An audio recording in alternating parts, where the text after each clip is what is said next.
পৃষ্ঠা ৩৪৫। ভূগোল পাঠ্যক্রম রচনার মূল নীতি, main principles of framing geography syllabus. ১. ভূগোল শিক্ষার লক্ষ্য ও উদ্দেশ্য অনুসরণ করা। ভূগোল শিক্ষায় পাঠ্যক্রম প্রণয়নে প্রথমেই নজর রাখা প্রয়োজন ভূগোল পাঠের লক্ষ্য ও উদ্দেশ্য। ভূগোল পাঠের একটি লক্ষ্য জ্ঞানমূলক দিকের বিকাশ ঘটানো, আরেকটি লক্ষ্য ভৌগোলিক ধারণা ও মনোভাব তৈরি করা, অপর একটি লক্ষ্য পর্যবেক্ষণ ক্ষমতা গঠনের সহায়তা করা। এইসব লক্ষ্য ও উদ্দেশ্যের উপর ভিত্তি করে ভূগোল পাঠ্যক্রম তৈরি করতে হবে। ভূগোল শিক্ষার আরও দীর্ঘমেয়াদী উদ্দেশ্য আছে, যেমন সুনাগরিক তৈরি করা এবং দৃষ্টিভঙ্গির সম্প্রসারণ ঘটানো। ভৌগোলিক দক্ষতা লাভে সাহায্য করাও ভূগোল শিক্ষার একটি প্রধান লক্ষ্য। এই দক্ষতা লাভের উদ্দেশ্যে পাঠ্যক্রমে মানচিত্র পাঠ, যন্ত্রপাতি পর্যবেক্ষণ ও ব্যবহার করতে শিখতে হবে। জাতীয় ঐক্য ও সংহতি স্থাপন ও আন্তর্জাতিক সহযোগিতা লাভে সাহায্য করাও ভূগোল শিক্ষার লক্ষ্য।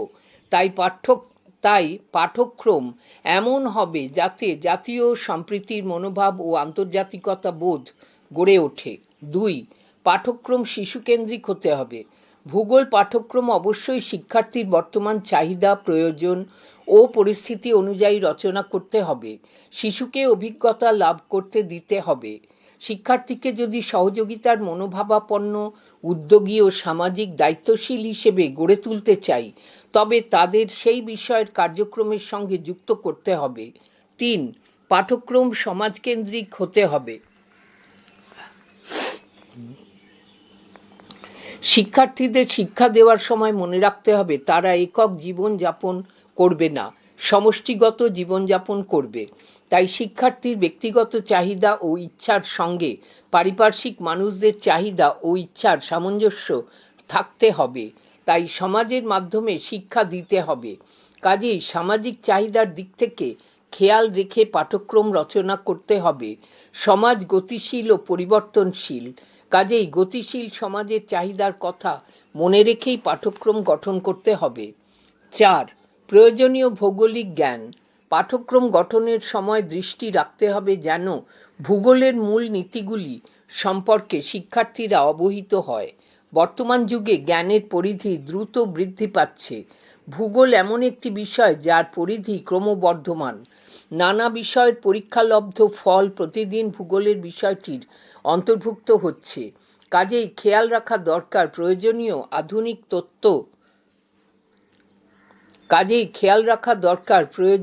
আধুনিক তত্ত্ব ও তথ্য যাতে শিক্ষার্থীদের দেওয়া যায় তার ব্যবস্থা পাঠ্যক্রমে থাকবে।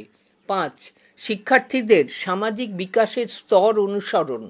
মনোবৈজ্ঞানিক পরীক্ষার ফলে দেখা গিয়েছে শিক্ষার্থীর বয়স অনুযায়ী তাদের মানসিক স্তরেরও পরিণতি হয়।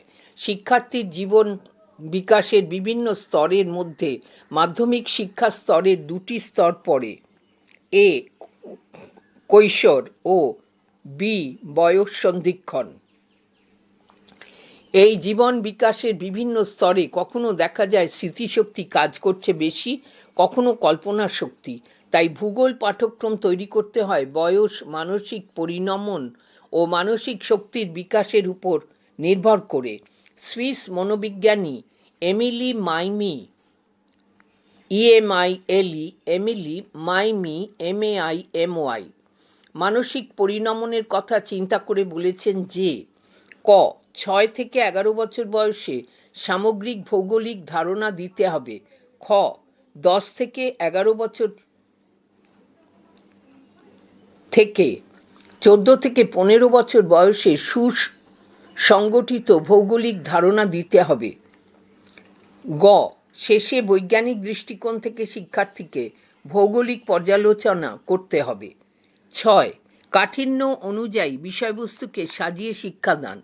পাঠ্যবস্তুগুলি এমনভাবে সাজাতে হবে যাতে সহজ থেকে কঠিন বিষয়ে শিক্ষাদান করা যায়। ৭. স্তর বিন্যাস করে সামঞ্জস্য রেখে শিক্ষাদান। মাধ্যমিক স্কুলের বিভিন্ন শ্রেণীর পাঠ্যক্রম এমনভাবে তৈরি হবে যেন প্রতিটি স্তরের মধ্যে সুষ্ঠু যোগাযোগ থাকে, যে স্তরে যতটুকু জ্ঞানের প্রয়োজন ততটুকু তথ্য পরিবেশন করতে হবে। 8. ভূগোল বিষয়ের বিভিন্ন শাখার পারস্পরিক সম্পর্ক বজায় রেখে সংশ্লেষিত আকারে পাঠ্যক্রম রচনা করতে হবে। মনোবিজ্ঞানে বলা হয় মন অবিভাজ্য এবং জ্ঞানও অখণ্ড। তাই প্রাকৃতিক, অর্থনৈতিক, মানবিক, রাজনৈতিক ইত্যাদি নানা প্রকারে ভূগোল বিষয়কে পৃথক পৃথকভাবে পাঠ্যসূচিতে অন্তর্ভুক্ত না করে এদের মধ্যে পারস্পরিক সম্পর্ক স্থাপন করে এদের আলোচনার ব্যবস্থা করে দেওয়া দরকার। আঞ্চলিক পদ্ধতিতে ভূগোল পাঠ এই সম্পর্ক কিছুটা স্থাপন করে। এর মাধ্যমে প্রাকৃতিক তথ্যাদি, প্রাকৃতিক সীমা, রাজনৈতিক সীমা, অঞ্চলের প্রাকৃতিক বৈশিষ্ট্য, প্রকৃতির সঙ্গে মানুষের অভিযোজনের সব ধারণাই অন্তর্ভুক্ত হবে।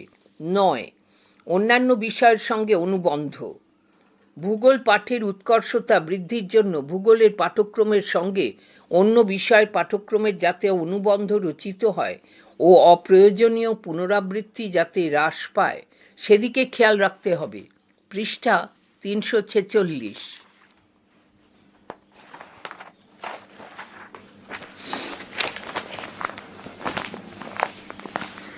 10.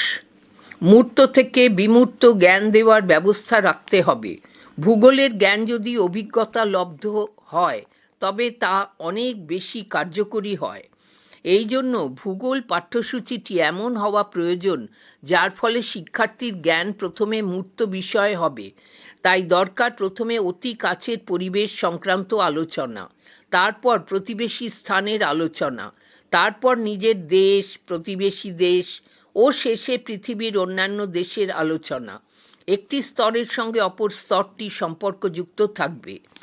11. নমনীয়তা ও পরিবর্তনশীলতা। পাঠ্যক্রম এখানে ভূগোল শিক্ষককে শ্রেণীকক্ষে ছাত্রদের কাজকর্ম ও অভিজ্ঞতা গ্রহণ পরিচালনার কাজে সাহায্য করে থাকে। তার অর্থ এই নয় যে এটিকে পুঙ্খানুপুঙ্খভাবে অনুসরণ করতে হবে। একটি নির্দিষ্ট সীমার মধ্যে শিক্ষককে পাঠ কার্য পরিচালনার স্বাধীনতা দিতে হবে। এটি পরামর্শমূলক সূচি হবে, কঠিন নির্দেশমূলক সূচি হবে না। ভূগোল পাঠ্যসূচিকে অবস্থা ভেদে পরিবর্তন করতে হতেই পারে। একটি নির্দিষ্ট অনমনীয় পাঠ্যসূচি আমাদের মতো বিশাল দেশে সব অঞ্চলের পক্ষে আদর্শ নাও হতে পারে, তাই এটি নমনীয় হওয়া প্রয়োজন। শিক্ষক স্বাধীনভাবে অনেকগুলি বিষয়ের মধ্যে নির্বাচন করবেন তার অঞ্চলের উপযুক্ত বিষয়গুলি। সমাজ জীবনের চাহিদা পরিবর্তনের সঙ্গে সঙ্গে পাঠ্যসূচিও পরিবর্তনশীল হওয়া প্রয়োজন। 12. জাতীয় ঐক্য স্থাপন ও সামাজিক প্রগতির সহায়ক হবে। বিভিন্ন অঞ্চলের বর্ণনা পরিকল্পনা যাতে জাতীয় ঐক্যকে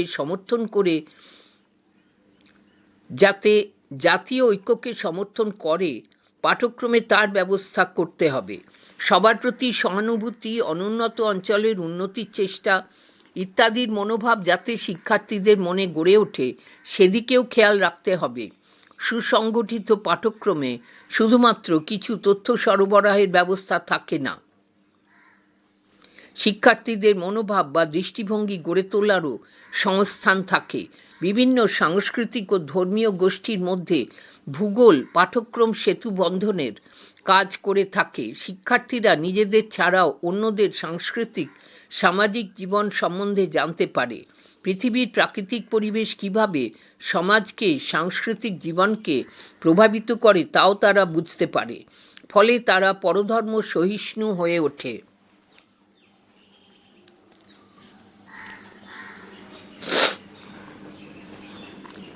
13.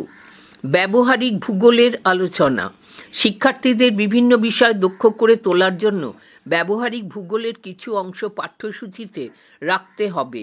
এক্ষেত্রে শিক্ষার্থীরা হাতে কলমে কাজ শিখতে, পরীক্ষা নিরীক্ষা করতে সুযোগ পাবে। এই দক্ষতা বৃদ্ধি ভূগোল পাঠের অন্যতম প্রধান উদ্দেশ্য। 14. পাঠ্যক্রম সর্বদাই সম্ভাব্য হবে, চূড়ান্ত হবে না।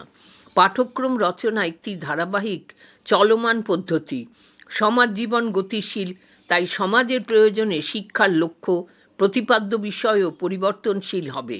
ভূগোলের মূলনীতি, ধারণাগুলি হয়তো বহু বছর ধরে একই থাকবে, কিন্তু প্রাকৃতিক ঘটনার ব্যাখ্যা, অর্থনৈতিক চিত্র বা রাজনৈতিক চিত্র প্রায়ই পরিবর্তিত হয়। তাই পাঠ্যক্রমকে মাঝে মাঝেই সংশোধন করতে হবে। পৃষ্ঠা 347, এমসিকিউ মাল্টিপল চয়েস কোয়েশ্চেন্স। প্রশ্ন 1, ভূগোল শব্দটির ইংরেজি প্রতিশব্দ জিওগ্রাফি কোন দুটি শব্দের সমন্বয়ে গড়ে ওঠে? উত্তর, জিও ও গ্রাফি। 2, জিও ও গ্রাফেইন GRAPHEIN শব্দ দুটি? উত্তর, গ্রিক শব্দ। 3, কার মতে মানুষ ও পরিবেশের সম্পর্কই ভূগোলে বর্ণিত হয়? উত্তর, Russell. 4, quote, geography is a description of the world and its habitants, unquote. এ কথা কে বলেছেন? উত্তর, LD স্ট্যাম্প। 5, ভূগোল শিক্ষার ক্ষেত্রে কত খ্রিস্টাব্দ থেকে আধুনিকতা শুরু হয়েছে? উত্তর, 1920 খ্রিস্টাব্দ। 6, জিওগ্রাফি শব্দটি প্রথম কে ব্যবহার করেন? উত্তর, এরাটোস্থেনিস। 7, IOHE 1981 এর পুরো নাম? উত্তর, International Organization for Human Ecology. 8, professor Holtz HOLTZ এর মতে ভূগোল শিক্ষার উদ্দেশ্যকে কয় ভাগে ভাগ করা যায়? উত্তর, 2 ভাগে। 9, বৃষ্টিপাত, উষ্ণতা, বায়ুপ্রবাহ, নদী, সমুদ্রস্রোত, হিমবাহ ইত্যাদির প্রভাবের আলোচনা যেখানে করা হয় তার নাম? উত্তর, ভূমিরূপ বিজ্ঞান। প্রশ্ন 10, মৃত্তিকার উৎপত্তি, প্রকারভেদ, স্তর, শ্রেণীবিন্যাস ইত্যাদি প্রাকৃতিক ভূগোলের যে শাখায় আলোচনা করা হয় তার নাম? উত্তর, মৃত্তিকা বিজ্ঞান। 11, সাগর, মহাসাগরের অবস্থান, আয়তন, গভীরতা, স্রোতের প্রকারভেদ, জলের লবণাক্ততা ও উষ্ণতা, জোয়ার ভাটা, সমুদ্র তলদেশের ভূপ্রকৃতি, সঞ্চিত সম্পদ ইত্যাদির আলোচনা করা হয় যে শাখায় তার নাম? উত্তর, সমুদ্র বিজ্ঞান। 12, নদ নদী সম্পর্কে পুঙ্খানুপুঙ্খ আলোচনা করা হয় যেখানে তার নাম? উত্তর, নদ নদী বিজ্ঞান। 13, আবহাওয়া ও জলবায়ুর বিভিন্ন উপাদানগুলি, উষ্ণতা, চাপ, প্রবাহ, আর্দ্রতা, মেঘ, তুষারপাত ইত্যাদি যে শাখায় আলোচনা করা হয় তার নাম? উত্তর, আবহ বিজ্ঞান। 14, গ্রাম শহরের উৎপত্তি, বিবর্তন, উন্নয়ন ধারা, উন্নয়নজনিত সমস্যা যেখানে আলোচিত হয় তার নাম? উত্তর, আরবান জিওগ্রাফি। 15, মানুষের শিক্ষা, সংস্কৃতি ইত্যাদি মানবিক ভূগোলের যে শাখায় আলোচিত হয় তার নাম? উত্তর, সামাজিক ভূগোল। 16, জনবসতি, জনঘনত্ব, জন্মমৃত্যুর হার, স্ত্রী পুরুষ অনুপাত, কর্মক্ষম জনসংখ্যা, জনস্বাস্থ্য, জনগণের স্থানান্তরে চলে যাওয়া ইত্যাদি যেখানে আলোচিত হয় তার নাম? উত্তর, জনসংখ্যা ভূগোল। পৃষ্ঠা 348।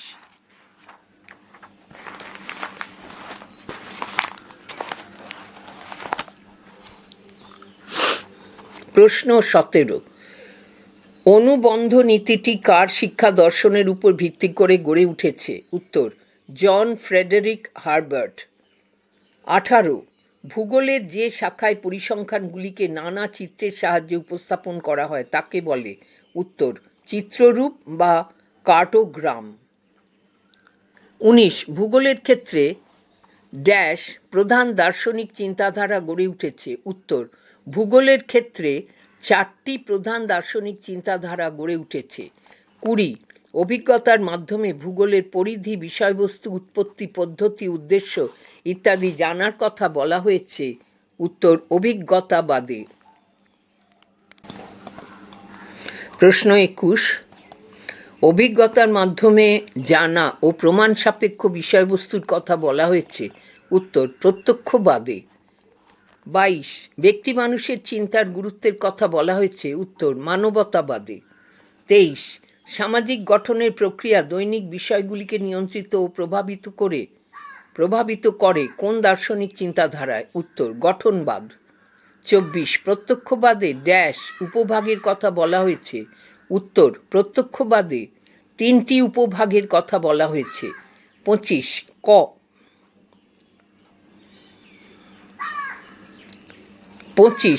ক বিজ্ঞানবাদ, খ বিজ্ঞানভিত্তিক রাষ্ট্রনীতি, গ মূল্যবোধহীনতা এগুলি কোন দার্শনিক চিন্তাধারার উপভাগ? উত্তর, প্রত্যক্ষবাদ।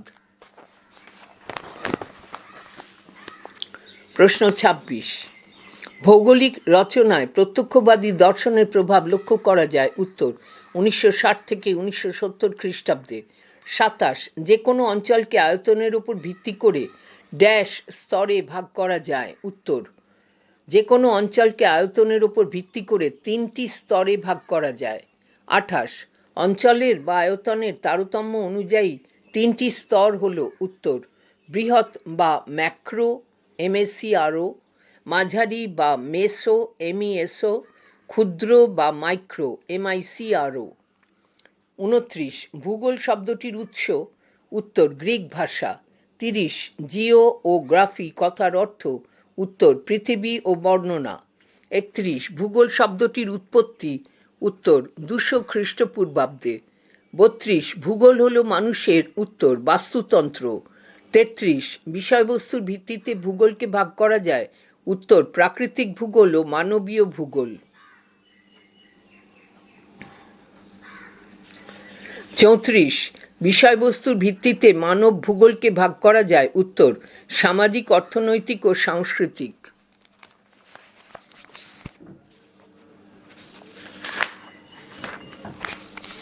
পৃষ্ঠা 349। 35, রিমোট সেন্সিং বা দূরানুভব হল? এ কৃত্রিম উপগ্রহের ব্যবহার। আবার পড়ছি, প্রশ্ন 35, রিমোট সেন্সিং বা দূরানুভব হল? উত্তর, কৃত্রিম উপগ্রহের ব্যবহার। 36, ভূগোলের মাত্রাটি? উত্তর, বিস্তীর্ণ। 37, ভূগোল বিষয়ের মধ্যে উপবিষয় হল? উত্তর, জলবায়ুবিদ্যা, জীববিদ্যা, সামাজিক ভূগোল সবকটি। 38, অর্থনৈতিক ভূগোলের উপ একক হল? সম্পদের ভূগোল, কৃষি ভূগোল, পরিবহন ভূগোল সবকটি। 39, শিক্ষণ একটি? উত্তর, নিরবচ্ছিন্ন প্রক্রিয়া। 40, ভূগোল হল? উত্তর, প্রকৃতিবিদ্যা ও সমাজবিদ্যার যোগসূত্র। 41, মানুষের মৌলিক চাহিদা হল? উত্তর, অন্ন, বস্ত্র, বাসস্থান। 42, ভূগোলের বিষয়বস্তু? উত্তর, মূর্ত। 43, উদ্দেশ্যের বৈশিষ্ট্য? উত্তর, পরিচালনা, পরিকল্পিত পরিবর্তন, কর্মের ভিত্তি, উপরের সবকটি। 44, BS ব্লুম এর নির্দেশনামূলক উদ্দেশ্যাবলীর ক্ষেত্রগুলি হল? প্রজ্ঞামূলক ক্ষেত্র, অনুভূতিমূলক ক্ষেত্র, মনঃসঞ্চালনমূলক ক্ষেত্র এই সবকটি। 45, প্রজ্ঞামূলক ক্ষেত্রকে BS ব্লুম ক ভাগে ভাগ করেছেন? উত্তর, 6 ভাগে। 46, জ্ঞান অর্জন করেছে এমন শিক্ষার্থীর কাছে প্রত্যাশিত বিষয়? উত্তর, স্মরণ করতে পারা, চিহ্নিত করতে পারা, তথ্যের পাঠোদ্ধার এই সবকটি। 47, বোধের জন্য আবশ্যিক? উত্তর, জ্ঞান। 48, প্রয়োগের পূর্বশর্ত ছিল? উত্তর, জ্ঞান ও বোধ। 49, দক্ষতা বিষয় শিক্ষার্থীর প্রত্যাশিত? উত্তর, মডেল, প্রকরণ, যন্ত্রের যথাযথ উপস্থাপন। 50, আকর্ষণ হল? উত্তর, অনুভূতিমূলক ক্ষেত্রের অংশ। 51, শিক্ষার্থীর ইতিবাচক দৃষ্টিভঙ্গি গড়ে উঠবে যখন তারা মানুষ ও পরিবেশের পারস্পরিক সম্পর্কের তাৎপর্য বুঝতে পারবে, বিশ্ববাসীর প্রতি প্রীতি ও সহানুভূতি প্রদর্শন করবে, আধুনিক সভ্যতার বিকাশে পৃথিবীর বিভিন্ন প্রান্তের মানুষের অবদানের কথা জানতে পারবে এই সবকটি। 52, নির্দেশনামূলক উদ্দেশ্য ইঙ্গিত দেয়? উত্তর, জ্ঞান, ক্ষমতা, দক্ষতা এই সবকটি। 53, অনুবন্ধ প্রণালীতে পাঠদান হল উত্তর গতানুগতিক। 54 শিক্ষার্থীদের আগ্রহ সৃষ্টি করতে দরকার উত্তর সমন্বয় সাধনের মধ্যে দিয়ে শিক্ষা।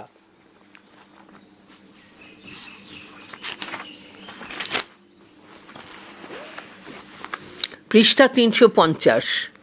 55 সমাজ বৈজ্ঞানিক দৃষ্টিতে আলোচনা প্রধানত দেখা হয় উত্তর শিক্ষকের নিজস্ব দৃষ্টিকোণ থেকে। 56 ভূগোল পাঠের কেন্দ্র হল উত্তর সময়। 57 ভৌগোলিক ঘটনা সম্পর্কে আগ্রহ সৃষ্টিতে দরকার হয় উত্তর ঐতিহাসিক জ্ঞান। 58 ইতিহাসের ব্যাখ্যায় বেশি প্রয়োজন হয় উত্তর রাষ্ট্রবিজ্ঞানের জ্ঞান। 59 রাষ্ট্রের গতি ও সরকারি নীতি ব্যাখ্যা করতে প্রয়োজন হয় উত্তর সমাজ বিজ্ঞানের জ্ঞান। 60 রাষ্ট্রীয় ঐতিহ্য ও রাষ্ট্রীয় নীতি রচিত হয় উত্তর পারিপার্শ্বিক কারণ দ্বারা। 61 আমেরিকা একটি সম্পদশালী দেশ হওয়ার কারণ উত্তর ভৌগোলিক। 62 সমাজবিদ্যা আলোচনার কেন্দ্রে আছে উত্তর প্রকৃতি। 63 সামাজিক রীতিনীতির মূল উৎস হল উত্তর ভূপ্রকৃতি। 64 সংস্কৃতির উদ্ভব হয়েছে মানুষের উত্তর অলীক কল্পনা দ্বারা।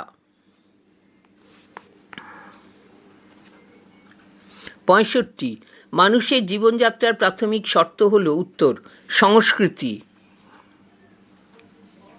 66 পৃথিবীর মধ্যে সম্পদের তারতম্যের অন্যতম কারণ হল সামাজিক উত্তর সামাজিক।